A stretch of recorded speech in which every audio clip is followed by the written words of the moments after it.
مفتی رشید احمد خورشید صاحب، اعتکاف کیا ہے اور اس کا طریقہ کار کہاں سے شروع ہوتا ہے؟ کیا پچھلی امتوں میں اعتکاف ہوتا تھا؟ بسم اللہ الرحمن الرحیم نحمدہ و نصلی علی رسولہ الکریم اما بعد۔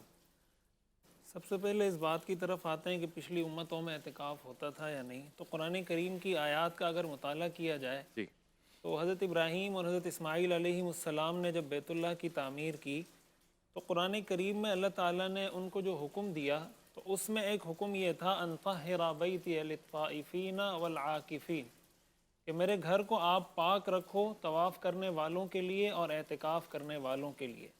قرآن کریم کی دوسری آیات میں بھی اس بات کا ذکر ہے کہ مساجد جن مقاصد کے لیے بنائی جاتی ہیں تو وہاں نماز پڑھنا جیسے ایک مقصد ہے مسجد کا، تو اعتکاف کرنا مساجد میں یہ بھی باقاعدہ مساجد کی تعمیر کے مقاصد میں سے ایک اہم مقصد ہے۔ ان آیات سے اتنی بات تو واضح ہو جاتی ہے کہ اعتکاف کی یہ عبادت بھی پچھلی امتوں میں موجود تھی، جس طرح روزے کی عبادت پچھلی امتوں میں موجود تھی تو اعتکاف کی عبادت بھی موجود تھی۔ طریقہ کار، اوقات، وہ چیزیں ظاہر مختلف تھیں۔ وہ اس امت میں روزے کے طریقہ کار میں ہر چیز میں فرق ہے تو احکام میں تو فرق ہے، لیکن فی نفس ہی اوورآل اعتکاف کی عبادت وہاں موجود تھی۔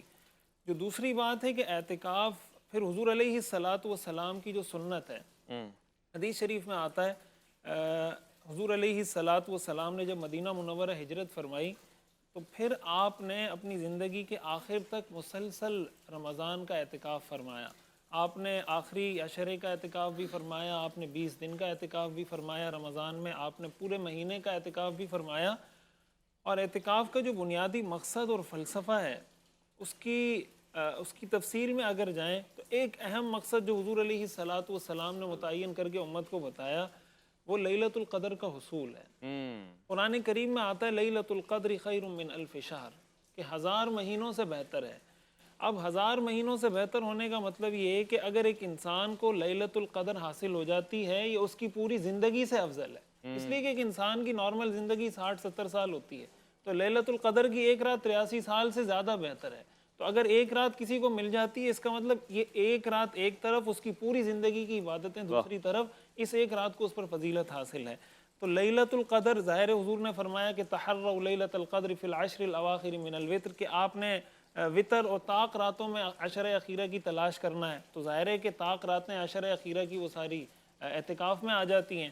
تو علماء نے لکھا ہے، محدثین نے، کہ اعتکاف کرنے والے کو جو سب سے بڑی ایک فضیلت حاصل ہوتی ہے وہ یہ ہوتی ہے کہ وہ کوئی عبادت کرے یا نہ کرے لیلۃ القدر اس کو نصیب ہو جاتی ہے۔ اس لیے کہ اگر وہ سو بھی رہا ہے، اس نے فجر کی نماز پڑھی ہے جماعت کے ساتھ، عشاء کی نماز جماعت کے ساتھ پڑھی ہے مسجد میں اور پھر سو گیا تو اس کا یہ سونا بھی عبادت ہے، اس لیے کہ وہ جس حالت میں سویا ہوا اعتکاف کی حالت میں وہ سویا ہوا بھی ہوگا تو اس کو اعتکاف کا کیا ثواب بات ملتا رہے گا۔ تو ایک تو یہ بہت بڑی فضیلت ہے کہ انسان کو اعتکاف کا اس کا ایک شرف اس کو حاصل ہو جاتا ہے لیلۃ القدر کا۔ ٹھیک ہے۔ اسی کے ساتھ ساتھ اعتکاف کی ایک بہت بڑی فضیلت یہ ہے کہ انسان، علماء نے لکھا ہے کہ اعتکاف کا مطلب ہوتا ہے کہ انسان اللہ کے در پہ جا کے پڑ جاتا ہے کہ یا اللہ میں آ گیا، میں آپ کے در پہ پڑ گیا ہوں، اب آپ نے مجھے بخشنا ہے تو میں جاؤں گا، نہیں تو میں نے نہیں جانا۔ تو علماء نے لکھا ہے دنیا میں بھی اگر آپ کسی کے دروازے پہ چلے جاتے ہیں اور وہاں بوریا بسترا لگا کے بیٹھ جاتے ہیں کہ بھائی میں نے آپ سے معافی لے کے جانی ہے، تو ایک انسان بھی معاف کر دیتا ہے۔ تو اگر اللہ کے دربار پہ انسان اس طرح آ کر اپنی عاجزی کا اظہار کرے تو یقیناً اللہ تعالیٰ بھی انسان کی مغفرت فرماتے ہیں۔ صرف پڑھنا ہی ہے جا کے یا کچھ کرنا بھی ہے؟ مطلب پڑھے رہنا ہے، سوتے رہنا ہے؟ بس جا کے کام تو بہت سارے کرنے ہیں لیکن یہ کام کرنا بھی پڑے رہنا ہی ہے۔ جب آدمی جاتا ہے نماز پڑھتا ہے، تلاوت کرتا ہے، تہجد پڑھتا ہے، یہ در حقیقت پڑھا ہوا ہے کہ اللہ میں پڑھا ہوا، میں پڑھتا رہوں گا، تلاوت کرتا رہوں گا، عمل کرتا رہوں گا، اپنے آپ کو یہاں سے بخشوا کے جاؤں گا۔